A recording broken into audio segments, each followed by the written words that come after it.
For 45 years, I believed the vows I made to David Miller, in sickness and in health, were a sacred, unbreakable covenant. My name is Elizabeth Miller. I am 69 years old, and for the past year, I have lived the in-sickness part of that vow with an intensity that has drained me to my very soul, leaving me a hollowed-out version of my former self.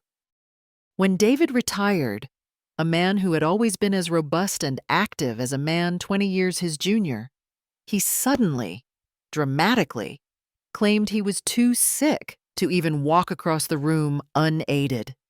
"Elizabeth, water, and make it quick, woman," he would bellow from his overstuffed armchair, the one that had, in a matter of months, become his throne of supposed infirmity and my personal prison.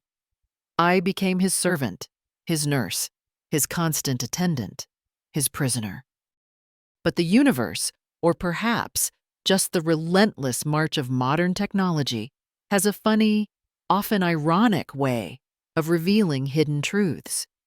He never knew, never even suspected, that his favorite expensive gold watch, the one he inherited from his father and never took off except for his brief daily shower, had become my silent, secret informant, ticking away not just the hours, but the astonishing number of miles he supposedly could not walk. The indentation on his side of our marital bed remained smooth and undisturbed most nights, a pristine landscape of unwrinkled sheets, even as he would moan and groan in the mornings about his inability to find a comfortable position due to his agonizing back.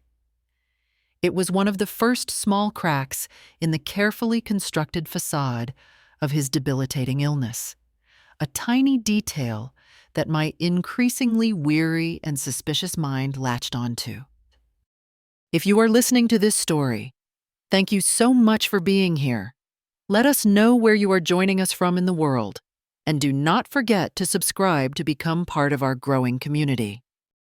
Our home, a comfortable suburban house that had once echoed with laughter and the cheerful chaos of raising our 2 children, now felt more like a sterile, joyless care facility. My days were measured out in pill schedules, in the fetching of heated pads and cold compresses, in the endless plumping of pillows. David's ringing bell, a little silver monstrosity he had insisted on keeping by his side, had become the soundtrack to my shrinking life. I would often find my mind drifting back to happier times, a bittersweet escape. I remembered David before retirement, a man full of vigor, always ready with a laugh, eager for our weekend hikes in the state park. We shared a love for birdwatching and long, rambling drives through the countryside in autumn. Those memories felt like scenes from someone else's life now, a stark and painful contrast to the present reality of David, ensconced in his armchair like a petulant king, the television remote, his scepter, barking orders. "Elizabeth, the remote is too far for me to reach. My back is absolutely killing me today," he would whine, even if it was mere inches from his hand. Or, "Did you remember to fluff my pillows exactly right? You know how sensitive my neck is." My own life, the one I had carefully cultivated outside our marriage, had been systematically dismantled. My beloved book club, where I met with dear friends to discuss literature and life, had become a distant memory. My passion for gardening, the feel of the earth in my hands, the satisfaction of nurturing plants from seed to bloom, was now neglected. The roses drooped and weeds choked the flower beds. My weekly lunches with my closest friend Carol, a lifeline of laughter and shared confidences, were indefinitely postponed, all sacrificed on the altar of David's supposed illness. My hidden desire, the one that burned like a secret ember in my heart, was simply to reclaim my life, my freedom, my own identity beyond David's caregiver. I longed to have my husband back, the man I had married, or at the very least, to know the unvarnished truth of his condition. My underlying fear, A cold dread that often crept in during the lonely hours of the night was that this was it. This was my life now, an endless, joyless cycle of servitude until one of us passed away. I feared for my own health, for the toll this constant stress and physical exertion was taking on my own aging body. The house itself, once a place of comfort and shared memories, had become David's command center. The living room armchair was his throne. The bedroom, where he spent more and more time complaining of fatigue, felt like a sick room. Even the quiet suburban street outside our window, with neighbors walking their dogs and children riding bicycles, seemed to taunt me, a constant reminder of the vibrant life I was missing, the world from which I was increasingly isolated. David's complaints were a litany of woes: debilitating, shooting pains in his lower back, sudden, terrifying dizzy spells that made him cling to furniture, a profound weakness in his legs that he claimed made even a short walk to the bathroom a Herculean effort. His symptoms were cleverly chosen, intensely subjective, difficult for any doctor to definitively disprove, and requiring constant assistance. His transformation had been shockingly swift. From a reasonably considerate, if sometimes self-absorbed partner, he had morphed into a demanding, irritable tyrant almost from the very day he received his retirement plaque. The official beginning of this new, bleak chapter was David's retirement party. He had given a rather self-congratulatory speech about looking forward to finally taking it easy and enjoying a well-deserved rest. A mere week later, the first major episode occurred. He had attempted to mow the small patch of lawn in our front yard, a task he had performed without issue for decades. Suddenly, he collapsed dramatically onto the grass, clutching his back, his face contorted in a mask of agony. He claimed his back had gone completely, that he had felt something snap. A visit to our longtime family physician, Dr. Evans, followed. The doctor, a kind but somewhat harried man, ran a battery of tests. He found some age-appropriate arthritis in David's spine, a touch of wear and tear common in a man of 70, but certainly nothing to explain the severity of the symptoms David was so dramatically describing. Dr.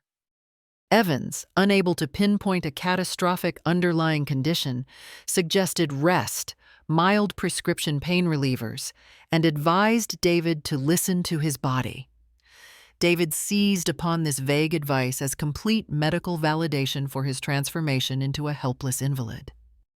My initial reaction, of course, was one of genuine concern, laced with a sharp pang of fear for our future.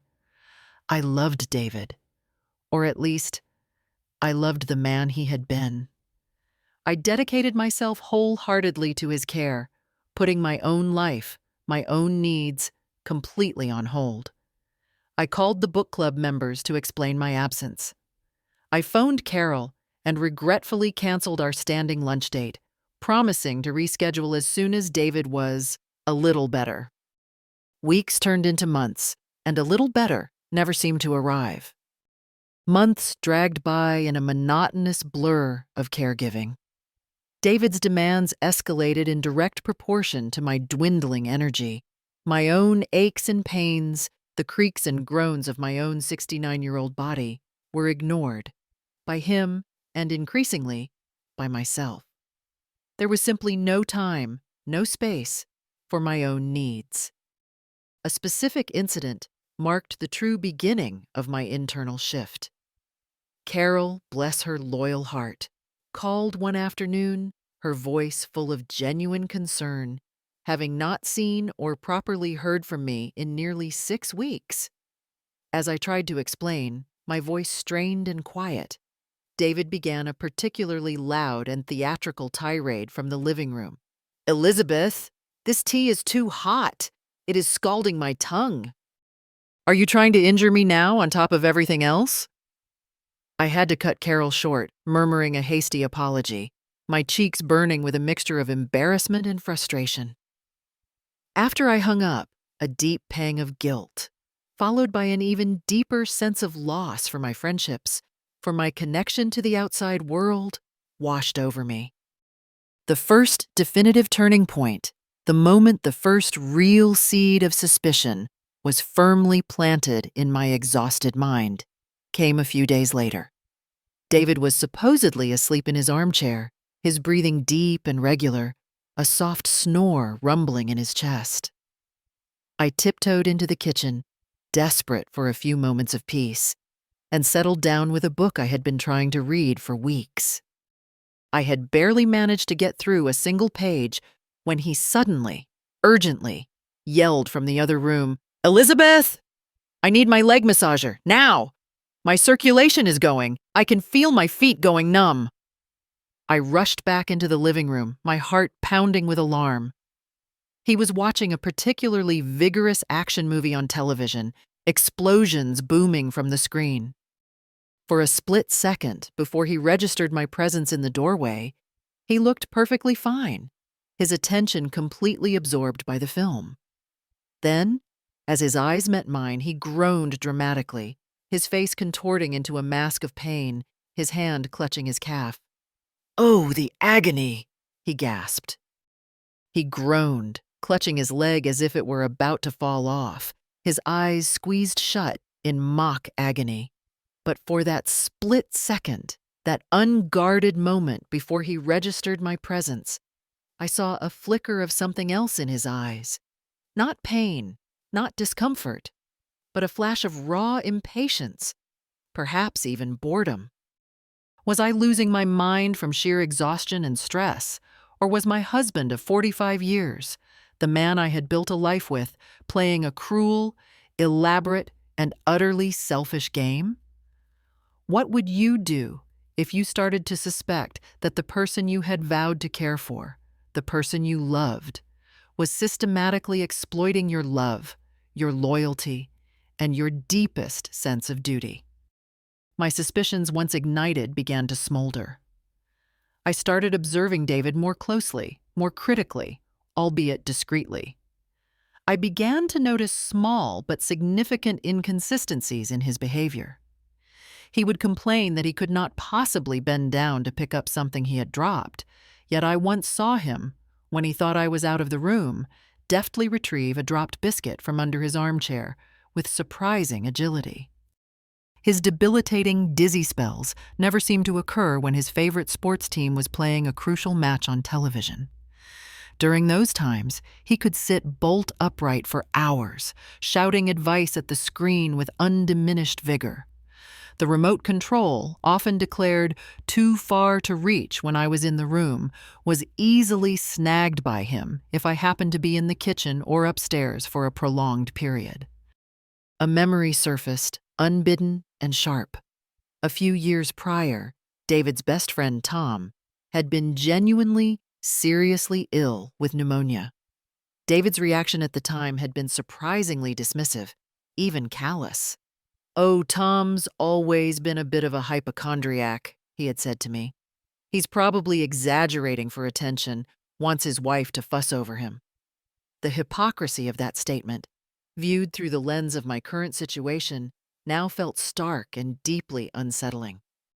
One afternoon, while I was ostensibly searching online for articles on managing chronic back pain, still clinging to a sliver of hope that there was a legitimate reason for his suffering, I stumbled upon an advertisement. It was for a slim, discreet fitness tracker, a device that could be worn on the wrist to monitor steps, activity levels, sleep patterns, even heart rate. An idea, audacious and slightly terrifying, sparked in my mind. David always, without fail, wore his late father's heavy gold watch. It was a sentimental piece, an heirloom he cherished, and he never removed it except for his quick daily shower when he'd place it carefully on the nightstand. The strap was a classic, somewhat worn black leather one. If I could find a tracker small enough. I began to research. I looked for the smallest, thinnest fitness trackers available, devices that could potentially be slipped inside the existing watch strap, or perhaps affixed to the underside of the watch, casing itself without his knowledge. The thought of such a deception, even in the pursuit of truth, made me uneasy.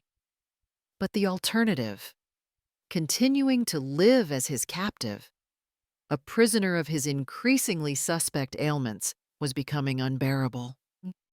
I finally found what I was looking for, a wafer-thin tracker, no bigger than a small coin, praised for its unobtrusive design and accurate data collection. I ordered it online, and it arrived a few days later in plain, discreet packaging. My heart hammered against my ribs as I unwrapped it. It was even smaller than I had anticipated. Now came the most challenging part: how to attach it to his watch without him noticing. I had to wait for an opportunity, a natural moment. It came one evening, about a week later. David was grumbling as he fiddled with his watch. "Elizabeth," he called out, his voice laced with its usual irritation, "this blasted clasp is loose again. It nearly fell off my wrist. Can you take a look at it? Your eyes are better than mine for these fiddly things." He unstrapped it and handed it to me. It felt like fate. I took the watch to my small sewing table in the spare bedroom, ostensibly because the light was better there, and I kept a small kit of tools for minor repairs. My hands trembled slightly as I pretended to examine the clasp with a magnifying glass. With my back to the open door, I worked quickly. I had a roll of extremely thin but very strong double-sided adhesive tape. I cut a tiny piece, carefully affixed the tracker to it, and then pressed it firmly onto the inside of the leather watch strap, positioning it so it would be completely hidden when worn and would not alter the feel of the watch against his skin. It took less than 30 seconds. I took a deep breath and called out, "There, I think I have tightened it, dear. It seems secure now." I walked back into the living room and handed him the watch. He grunted, strapped it on without a second glance, and immediately returned his attention to the television. Phase 1 of my clandestine operation was complete. Later that week, I had a brief, hushed phone call with Carol. I did not dare tell her about the tracker, but I confessed to feeling a bit overwhelmed and admitted that David was really no better, perhaps even a bit worse. Carol, bless her, offered unwavering sympathy, but she also gently, firmly, encouraged me to find ways to take care of myself. "Elizabeth, you cannot pour from an empty cup," she said. "He needs you, yes, but you need to look after yourself too. You are too important to let yourself fade away." Her words, simple as they were, subtly strengthened my resolve. I was not just fighting for the truth, I was fighting for my own survival. To monitor the tracker, I synced it via Bluetooth to an old, unused tablet I had, one David never touched. I kept the tablet hidden in my knitting basket, under a half-finished shawl. The first few days of data were, frankly, depressing. They showed David as largely sedentary during the daylight hours, just as he performed. Minimal steps, long periods of inactivity recorded as rest. It was almost enough to make me doubt my own suspicions, to wonder if I was indeed being unfair, uncharitable. Then on the fourth night, it happened.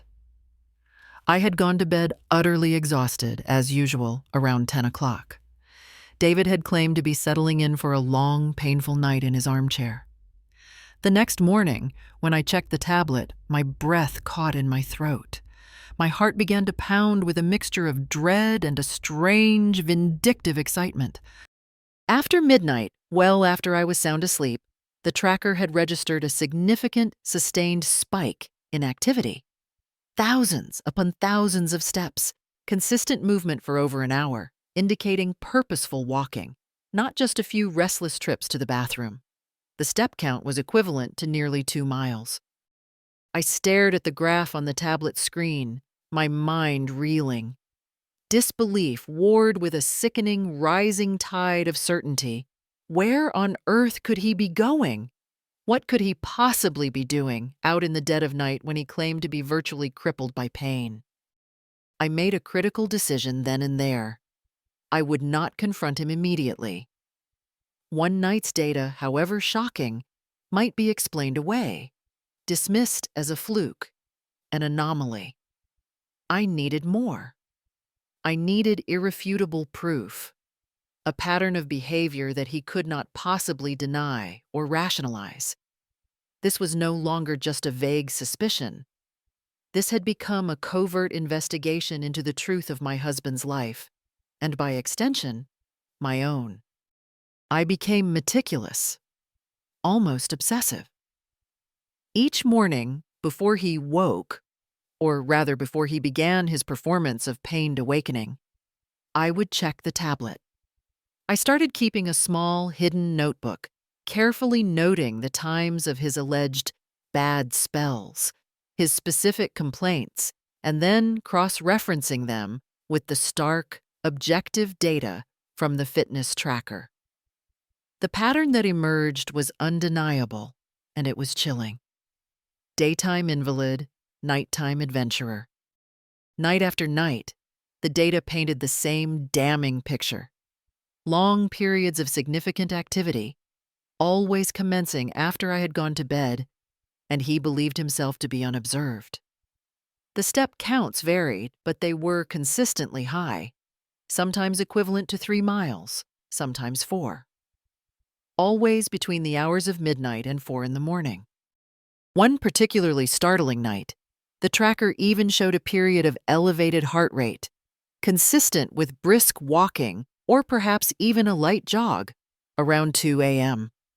The man who claimed he needed my assistance to simply stand up from his chair was apparently capable of nocturnal athleticism.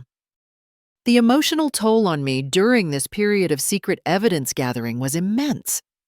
I felt profoundly betrayed, incredibly foolish for having been so easily duped for so long, and incandescent with a cold, simmering rage that grew with each new piece of data. The love I had once felt for David, already eroded by months of his tyranny, was curdling into a bitter contempt. Sleep became increasingly difficult for me. I would lie in bed, feigning sleep, my ears straining for any sound, my mind racing, knowing that he was likely out and about, living some secret life while I lay there, his dupe, his prisoner. One morning, David was complaining with particular vociferousness about a terrible night, could not sleep a single wink. My back was in absolute agony, felt like daggers. I had just reviewed the previous night's data, which showed a sustained walk equivalent to over 3 miles. The urge to confront him then and there, to throw the evidence in his face, was almost overwhelming. I bit my tongue so hard I tasted blood. Not yet. The data was compelling, but I wanted more. I needed to present a case so airtight, so overwhelmingly damning, that he would have no possible escape, no room for denial or fabricated excuses. I needed to be strategic, to choose my moment perfectly. My mind began to churn with the why of it all. Why this elaborate, cruel deception? Was he simply lazy, eager to avoid any and all responsibility in his retirement? Was he meeting friends, sneaking out to a local bar for a few clandestine hours of camaraderie he did not want to share with me? Or was it something darker, something more sinister? The thought, unbidden and unwelcome, began to creep in. Was there someone else? The idea was a fresh stab of pain, a betrayal on an entirely different level. The deception about his health was bad enough, a cruel exploitation of my love and duty, but infidelity, layered on top of that would be unbearable. The fitness tracker, for all its capabilities, could not tell me where he was going or who he might be meeting. It could only tell me that he went. This gnawing uncertainty, this lack of complete knowledge only fueled my anger and hardened my determination to uncover the whole truth. The breaking point, the moment when something inside me finally, irrevocably snapped, came on our 45th wedding anniversary. Despite everything, despite the raw wound of his ongoing deception, a foolish, sentimental part of me had still wanted to mark the occasion, to cling to some vestige of the life we once shared. I made a small effort. I cooked his favorite meal, a rich beef stew that took hours to prepare. I had to practically coax him to eat it spoonful by spoonful, while he complained about his lack of appetite and the unbearable pain that made swallowing difficult. He barely acknowledged the significance of the day, offering no card, no token of affection, not even a shared memory. Later that evening, as I was clearing away the dishes, he imperiously demanded that I rub his feet for an hour, because they were, he claimed, terribly swollen and painful from all this inactivity. I did it, my heart like a stone in my chest, my fingers kneading his flesh while my mind seethed. That night, the fitness tracker recorded his longest, most active period yet. From just after midnight until nearly 3:30 in the morning, he was on the move. The step count, when I checked it the next morning, was equivalent to nearly 7 miles. 7 miles. On our anniversary. I saw the data displayed in stark, irrefutable bars and graphs on the tablet screen, and something inside me shattered. The sheer, callous, breathtaking audacity of his behavior, especially on a day that should have held some sanctity for us both, was the final, unbearable insult. The last vestiges of the love I once felt for him were extinguished in that moment, consumed by a firestorm of betrayal and a burning, righteous need for justice. From the depths of my anger and profound hurt, a cold, clear, and unshakable purpose emerged. I would not be his fool, his servant, his victim, for one moment longer. The game was over. I spent the next few hours meticulously printing out the tracker data from the past month. I selected daily charts, weekly summaries, highlighting the most egregious nighttime excursions with a red pen. I compiled a damning dossier of his deceit, page after incriminating page. As I worked, I felt a profound shift within myself. The exhausted, downtrodden caregiver was gone, replaced by a woman preparing for battle, armed with the undeniable, irrefutable truth. The printer hummed, spitting out page after page of his lies, his secret life. Each graph, each damning spike in nighttime activity was another nail in the coffin of our marriage as I had known it, or rather, as I had mistakenly believed it to be. Tomorrow morning, David was not just going to get his usual demanding breakfast, served with a side of my weary resentment. He was going to get a full, unappetizing serving of reality, served cold and hard. The charade was over. The only question remaining was, how would King David react when his carefully constructed kingdom of deceit came crashing down around his ears? The next morning arrived, gray and overcast, mirroring the mood in my heart. I went about my usual routine, making breakfast, preparing David's tray, but there was a new, steely calm in my movements, a quiet determination that felt almost foreign. I set his tray before him in his customary armchair. He immediately started his usual litany of complaints before even glancing at the food. "This toast is too dark, Elizabeth." "Can you not even get a simple piece of toast right anymore? And my back is worse than ever today." "I truly do not think I can make it to the bathroom on my own." "You will need to help me later." I waited for him to take a tentative, dissatisfied bite of the offending toast. Then, without a word, I quietly, deliberately placed the thick stack of printed data squarely on the tray in front of him, right on top of his plate of eggs. "David," I said, my voice devoid of its usual weariness, now carrying a chillingly calm authority. "Before you complain further about your terrible night and the unbearable state of your health, perhaps you would care to explain this." He looked down, clearly annoyed at the interruption of his breakfast and his monologue of misery. He saw the papers. He picked them up, a flicker of confusion in his eyes. Then his eyes began to scan the charts, the dates, the neatly circled figures representing his nightly step counts. His face, as he read, underwent a fascinating, horrifying transformation, from irritation to bewilderment, then to dawning comprehension, and finally to stark, cornered panic. His jaw went slack. The already pale color drained completely from his face, leaving it a pasty, unhealthy gray. "What? What in God's name is this?" he stammered, his voice suddenly weak, uncertain. "Is this some kind of joke, Elizabeth?" "It is no joke, David," I replied, my voice as cold and precise as a surgeon's scalpel. "It is a detailed record of your physical activities for the past month, courtesy of a small, very efficient fitness tracker that I took the liberty of placing on the strap of your favorite gold watch. Funny, is it not?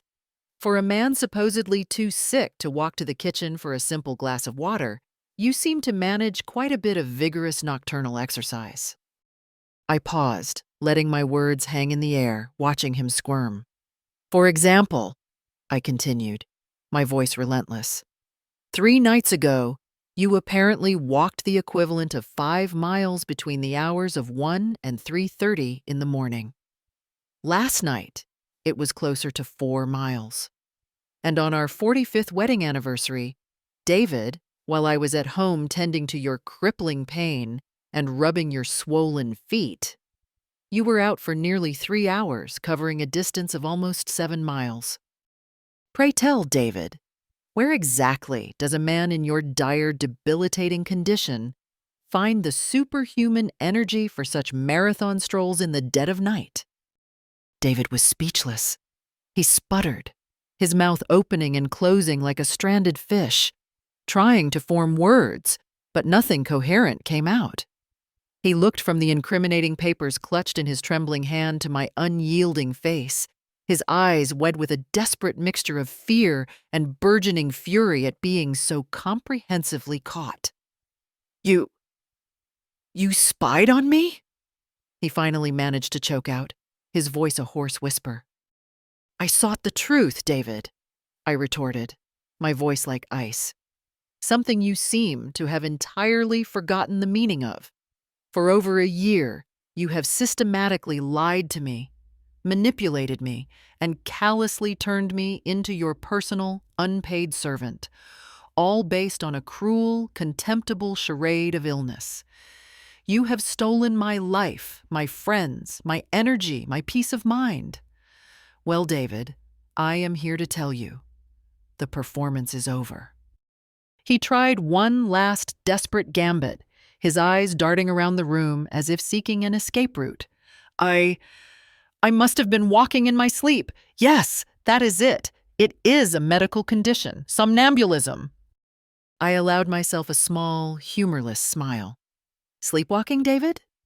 5 to 7 miles nearly every single night with such remarkably consistent patterns, and often at a brisk pace, and always commencing after I am sound asleep and returning before I awaken. Even for you, David, that is a rather imaginative and convenient self-diagnosis. The data also shows very deliberate, sustained periods of activity, not the random, often clumsy, meandering typically associated with a sleepwalker." His bluster completely, utterly deflated. He slumped back in his chair, the very picture of a guilty man caught red-handed, stripped bare of his deceptions. The fight visibly drained out of him. Shame, fear, and a dawning awareness of the magnitude of his betrayal were written all over his face. I let the silence stretch for a moment, allowing the full weight of his exposure to sink in. Then, I laid down my terms, my voice unwavering, imbued with a strength I had not known I possessed. This changes now, David. Today, I will not spend another day, not another hour, as your caregiver for a phantom illness. You will start taking care of yourself. You will get up out of that chair, you will get dressed, you will make your own damn tea. I am reclaiming my life, David, my life. I will be rejoining my book club. I will be having lunch with Carol next week. I will be tending to my neglected garden this afternoon. What you choose to do with your time, including your rather extensive nighttime adventures, is now entirely your own business, as long as it does not involve me waiting on you hand and foot, catering to your fabricated needs. I looked him directly in the eye. We can discuss the terms of a legal separation, if that is what you would prefer. I am quite prepared for that, or you can try, truly try, to start behaving like a partner again, an honest one. But the days of me being your unpaid, unappreciated, and utterly disrespected nurse are over. They are finished. Effective immediately. The choice, David, is entirely yours. But this current arrangement? It is irrevocably completely finished. David tried pleading, his voice cracking. But Elizabeth, I need you. I am an old man. I am not well. Then, when pleading failed, his tone shifted to anger, then quickly to a pathetic, whimpering self-pity. You are a deceitful man, David, I stated, my voice devoid of any remaining sympathy. And I have needs, too. I have a need for honesty. I have a need for respect. I have a need for a life of my own, a life you have systematically denied me. You have shown me absolutely no consideration for over a year. Now, it is my turn to consider myself. I picked up his breakfast tray, now adorned with the damning evidence of his lies, and carried it to the kitchen. I left him sitting there, alone in his armchair, surrounded by the wreckage of his deceit. I walked to the back door, opened it, and stepped out into my garden. The sun was breaking through the clouds, and I felt its warmth on my face for what felt like the very first time in ages. I stuck to my guns. That very day, I called Carol and arranged lunch for the following Tuesday. I emailed my book club and announced my return. I spent the afternoon in my garden, my hands in the soil, pulling weeds with a vengeance, feeling a profound, grounding, healing sensation. David was forced to adapt. Grudgingly, resentfully, slowly, he began to do things for himself. He was sullen, often silent, but the tyrannical fight had gone out of him. He knew he had no leverage left, no more tricks up his sleeve. The atmosphere in our house changed dramatically. It was no longer a sick room, a prison of my making and his manipulation. It became a shared space, but one with new, clear, and firmly enforced boundaries. I felt lighter, stronger, taller. The ultimate fate of our marriage remained somewhat undecided, leaning towards a new, more honest, if significantly cooler and more distant, dynamic. Perhaps, in time, a legal separation will follow. But the crucial victory has already been won. My liberation. I may not have the loving, supportive husband I once thought I did, the man I built a life with, but I have my self-respect, my dignity, and my precious freedom back.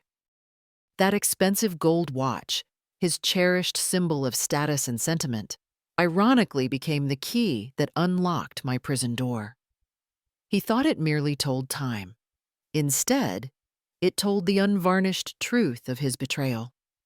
The indentation on his side of the bed is still there some mornings, but now it is likely because he genuinely had a restless night, not because he was out roaming the streets, deceiving me.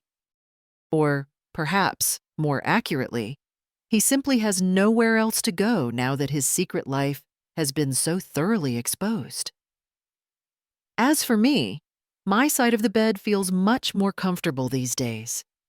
I sleep the deep, untroubled sleep of the just, and the wonderfully, gloriously free. For years, I diligently, unquestioningly honored my vow in sickness and in health. But I learned a hard lesson. Vows are a two-way street, a sacred contract built on a foundation of unwavering trust and mutual respect. When one person systematically, callously betrays that trust, that sacred covenant is broken, rendered null and void. I discovered almost too late that my own health, my mental, my emotional, and my physical well-being also mattered profoundly. Sometimes, the greatest, most courageous act of love and loyalty you can offer is to yourself, by refusing to enable deceit, by refusing to be a victim, and by bravely, determinedly reclaiming your own precious, irreplaceable life. My prison sentence is over. I am my own woman again, and the silence in my house is no longer the suffocating silence of oppression, but the quiet, contented hum of hard-won freedom. Thank you for joining me for this very personal story. It was a difficult, painful journey, but finding the truth and rediscovering my own strength along the way was worth every single agonizing step. If you have ever felt trapped, deceived, or undervalued in a relationship, please know that you are not alone, and your well-being, your happiness, your life matters immensely. Please subscribe to our channel, like this video if it resonated with you, and share your thoughts, your experiences in the comments below. We love hearing from our incredible community. Do not forget to check out other stories of empowerment and justice on our channel. Until next time, take care of yourselves and never, ever be afraid to seek the truth and fight for your own freedom.